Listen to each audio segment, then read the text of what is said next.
The bronze Juo of Erlitou bears neither God's name nor battle scene. It carried not just wine, but the rituals binding the living to their ancestors. From the dawn of Chinese civilization, social order was shaped by shared ceremony, not shared fear. Wine filled the vessel, but ritual gave it meaning. Unlike other civilizations, Erlitou left no sacrificial victims, only ritual assemblages.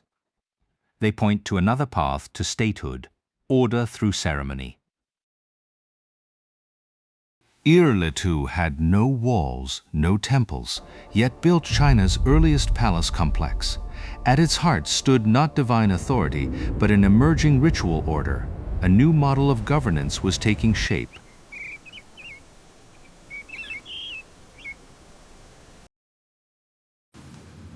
The earliest large-scale bronze casting was for ritual, not war. From ore to furnace, from molten metal to mold, every step served ceremony and served a civilization taking form.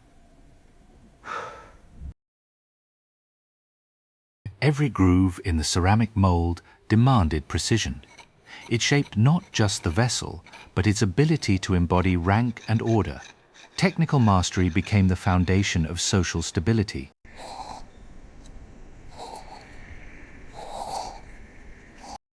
A bronze juo, a pottery he, a jade zhang not placed by chance, but arranged by convention.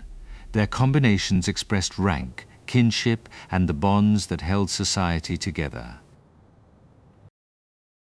The bronze workshop stood beside the palace. Production and governance were linked. What the artisans forged were instruments through which ritual could be sustained.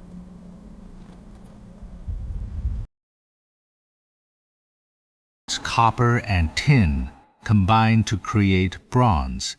Technology and institutions combined to create stability.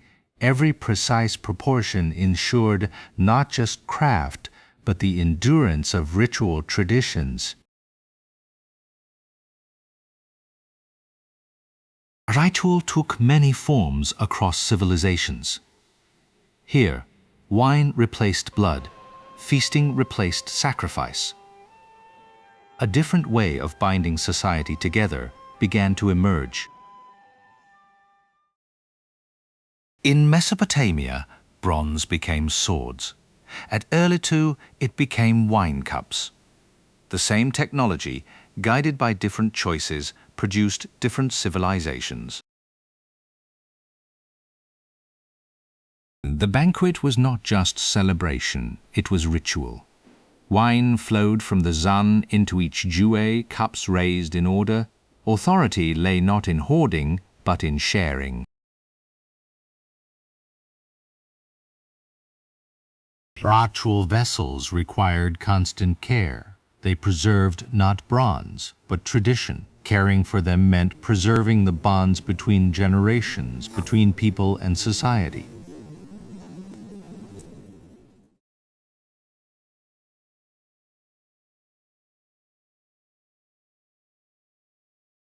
Ritual was not learned from law alone. It was demonstrated, observed, passed down. Order first became habit, then conviction.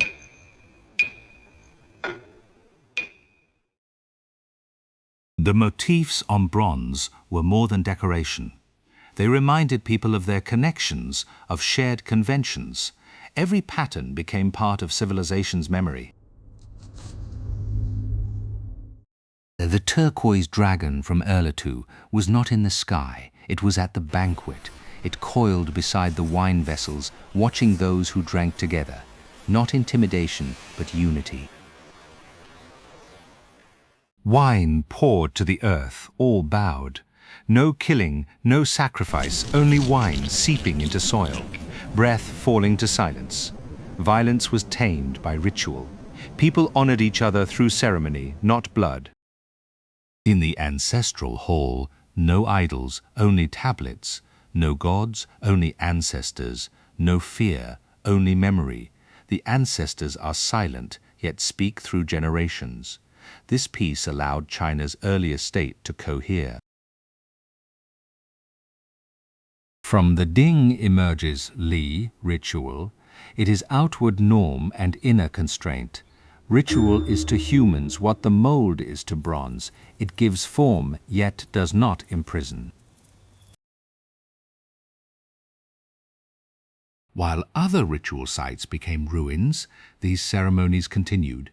Maya ball courts lay overgrown, Mesopotamian temples faded into earthen mounds, but beneath Erlitou, layer upon layer of rammed earth records an unbroken tradition. Continuity was no accident. It was the resilience that generations of repeated ritual quietly built into a civilization.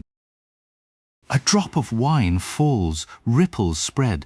Harmony stems from sharing, not conquest. Ritual passes from one to many, from clan to all under heaven. The ripples continue, and so does harmony. 4,000 years on, forms changed, logic unchanged. Erlitou's bronze yue became today's porcelain cups, yet the gesture, the sincerity, the joy of drinking together all remain. Storms have not changed the warmth in Chinese eyes when they raise a cup together. Bronze yue dissolves into porcelain cup. Not rupture, but continuity. Every shared drink confirms identity. Every raised cup declares we.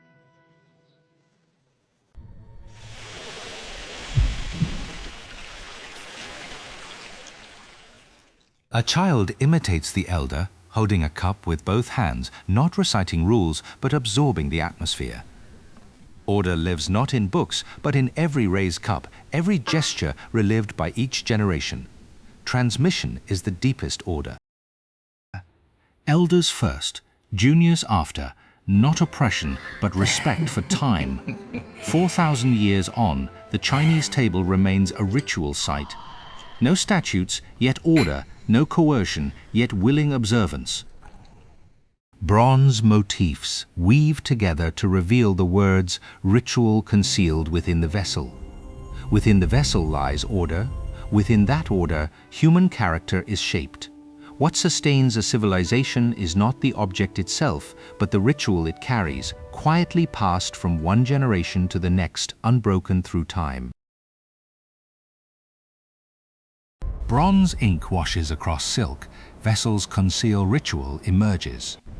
Ritual is invisible, yet perceived through vessels, transmitted through them, remembered through them.